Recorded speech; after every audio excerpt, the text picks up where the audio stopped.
kwanza nataka ni washukuru.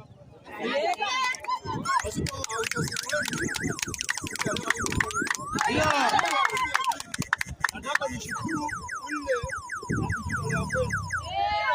maana walinitoa wanipiga game mkasimama na mimi kwa hali na fedha. Mimi na wale ambao walisimama juu wametoa watu wangapi, lakini naamini kwamba uongozi bado upo.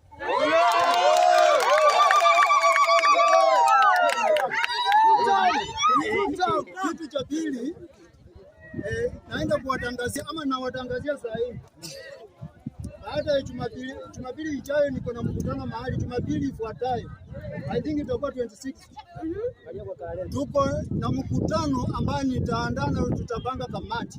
Wanaona haitafanyika, wala ambao wanaona kwamba huo uongozi unaendelea, ukuje tupange kamati.